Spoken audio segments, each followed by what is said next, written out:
بسم اللہ والصلاۃ والسلام علی نبی اللہ۔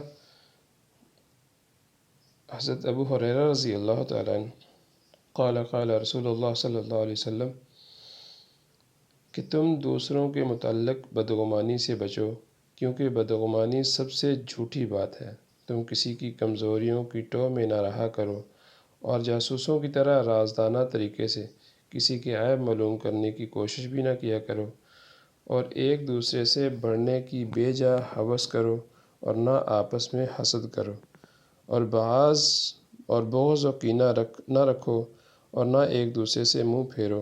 بلکہ اے اللہ کے بندو، اللہ کے حکم کے مطابق بھائی بھائی بن جاؤ۔ اس حدیث میں جن جن چیزوں سے ممانعت فرمائی گئی ہے، یہ سب وہ چیزیں ہیں جو دلوں میں بغض اور عداوت پیدا کر کے آپس کے تعلقات کو خراب کرتی ہیں۔ سب سے پہلے آپ نے بدگمانی کا ذکر فرمایا۔ یہ ایک قسم کا جھوٹا وہم ہے۔ جو شخص اس بیماری میں مبتلا ہو، اس کا حال یہ ہوتا ہے کہ جس کسی سے اس کا ذرا سا اختلاف ہو، اس کے ہر کام میں اس کو بدنیتی معلوم ہوتی ہے۔ پھر محض اس وہم اور بدگمانی کی بنا پر وہ اس کی طرف بہت سی انہونی باتیں منسوب کرنے لگتا ہے۔ پھر اس کا اثر قدرتی طور پر ظاہری برتاؤ پر بھی پڑتا ہے۔ پھر اس دوسرے شخص کی طرف سے بھی اس کا رد عمل ہوتا ہے، اور اس طرح دل میں پھوٹ پڑ جاتی ہے، تعلقات خراب ہو جاتے ہیں، اور لڑائی جھگڑے فساد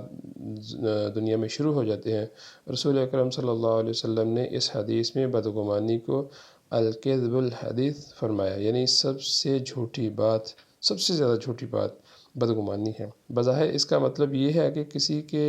خلاف زبان سے اگر جھوٹی بات ہی جائے تو اس کا سخت گناہ ہونا ہر مسلمان جانتا ہے، لیکن کسی کے متعلق بدگمانی کو اتنی بری بات نہیں سمجھا جاتا۔ رسول اللہ صلی اللہ علیہ وسلم نے متنبہ فرمایا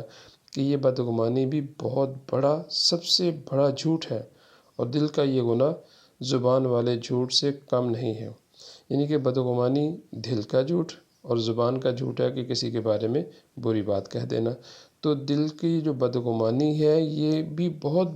بڑا جھوٹ ہے، یہ بھی معاشرے میں بہت زیادہ نقصانات کا سبب ہے۔ اور جس حدیث میں یہ بدگمانی کی شناخت اور قباحت کو ان الفاظ سے ظاہر فرمایا گیا ہے، اسی طرح ایک دوسری حدیث میں نیک گمانی کو بہترین عبادت بتایا گیا ہے کہ اگر آپ نے کسی کے بارے میں اچھا گمان رکھتے ہیں تو وہ بہت بڑی عبادت ہے، اور بدگمانی سے کتنا بڑا گناہ ہے۔ تو بدگمانی کے بعد اور جن جن بری باتوں سے اس حدیث میں ممانعت فرمائی گئی ہے، یعنی کسی کی کمزوریوں کی ٹو میں رہنا، دوسروں میں عیبوں کا تجسس کرنا، ایک دوسرے پر رفعت حاصل کرنے اور بڑھنے کی کوشش کرنا، کسی کو اچھے حال میں دیکھ کر ان پر حسد کرنا، اس کی خوشحالی کو ٹھنڈی آنکھ نہ دیکھ سکنا، وغیرہ وغیرہ، ان سب کا حال یہی ہے کہ ان سے دلوں میں نفرت اور عداوت بڑھتی ہے، اور ایمانی تعلق جس محبت اور ہمدردی اور جس اخوت اور یکانگت کو چاہتا ہے، اس کا امکان بھی باقی نہیں رہتا۔ حدیث کے آخر میں جو فرمایا گیا ہے کہ اللہ کے بندو بھائی بھائی بن کر رہو، اس میں اشارہ ہے کہ جب تم اپنے دلوں اور سینوں کو نفرت اور عداوت پیدا کرنے والی ان باتوں سے صاف رکھو گے، تب ہی تم آپس میں بھائی بھائی بن کر رہ سکتے ہو۔ تو یہی وہ وجہیں ہیں جن کی وجہ سے دلوں میں نفرت پیدا ہوتی ہے، اور اگر یہ معاشرے میں عام ہو جائے تو پھر جو حقوق کی بات لے کر چلنا ایک پردہ ہوتا ہے، اس کے پیچھے معاشرے میں فساد پھیلانا ان کا اصل مقصد ہوتا ہے۔ میرے ڈیئر سامعین، میری ریکویسٹ ہے اور میری عرض ہے سب سے کہ جو ملکی حالات میں اپنی رائے کا اظہار کی کسی کی ممانعت نہیں ہے، نہ اسلام میں ممانعت ہے،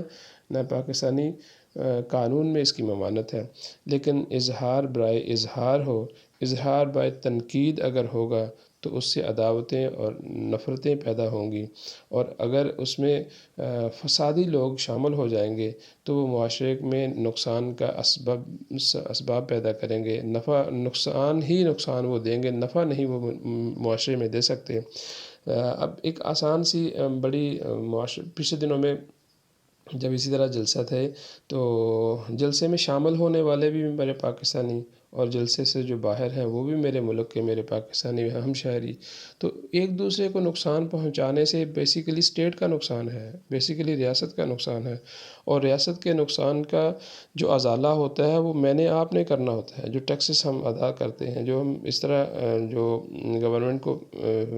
ہم پہ ٹیکس لگتے ہیں اور وہ پے کرتے ہیں، تو اسی سے وہ ساری کی ساری چیزیں پے کرنی ہوتی ہے۔ اب ایک غریب شخص بیچارہ ریڑھی لے کر روڈ کے پاس کھڑا ہے، دیہڑی لگا رہا ہے، اور ساتھ سے گزرنے والے اس کا اگر فروٹ اٹھا لیتے ہیں اور اس کا اگر ریڑھی توڑ دیتے ہیں اور ریڑھی الٹی کر دیتے ہیں، تو مجھے یہ بتلائیں کہ ان کو کس قانون کے تحت ان کو یہ اجازت ملی، اور اخلاقیات کے کس درجے میں یہ لوگ ہیں، اور اسلام کے جو ابھی حدیث میں نے پیش کی اس میں کس جگہ پر ہیں یہ لوگ۔ ذرا تھوڑا سا ہم اپنا محاسبہ کریں کہ نکلنے والے بھی پاکستانی، جو نہیں نکلے وہ بھی پاکستانی۔ محبت کا اظہار، محبت کا مادہ دل میں ہونا چاہیے۔ آپ صلی اللہ علیہ وسلم نے فرمایا کہ اچھا مسلمان وہ ہے کہ جس کی زبان سے اور ہاتھ سے کے نقصان سے دوسرے مسلمان محفوظ رہیں، اور اچھا مسلمان وہ ہے، تم میں سے سب سے بہترین وہ ہے کہ جس کی زبان سے اور جس کے ہاتھ سے دوسرے مسلمان محفوظ رہیں۔ تو اگر ہم نے دوسروں کو نقصان پہنچایا اور دوسرے کو نقصان پہنچانے کی سوچا بھی، تو وہ بھی سب سے بڑی بدگمانی ہے۔ تو ان چیزوں سے بچنا جو موجودہ حالات ہیں ان میں اختیار کی جائے۔ براہ کرم جو بھی باہر نکلے ہوئے ہیں اور جو بھی گھروں میں ہیں، سارے دعا کریں کہ اللہ انتشار پسند لوگوں سے ہماری حفاظت فرمائے۔ جو منتشر لوگ ہوتے ہیں، جو فساد پھیلانا چاہتے ہیں، جو دنیا میں فساد پھیلانے کا اسباب بنتے ہیں، اللہ ان سے ہماری حفاظت فرمائے، کیونکہ قرآن پاک میں بڑے واضح الفاظ میں ان کے بارے میں بتلا دیا ہے جو معاشرے میں فساد پھیلانا چاہتے ہیں، کہ یاد رکھو، قرآن پاک میں ارشاد ہے کہ یاد رکھو یہی لوگ فساد پھیلانے والے ہیں، لیکن انہیں اس بات کا احساس نہیں ہے۔ اور دوسری آیات میں بھی فرمایا، اور جو اللہ سے کیے ہوئے عہد کو پختہ کرنے کے بعد بھی توڑ دیتے ہیں۔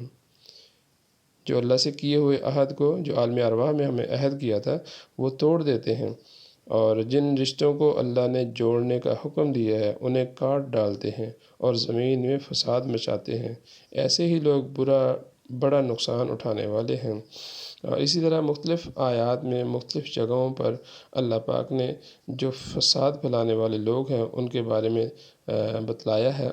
کہ وہ بہت برے لوگ ہیں۔ ان سے نہ اللہ کو وہ پسند ہے، اور نہ ہی وہ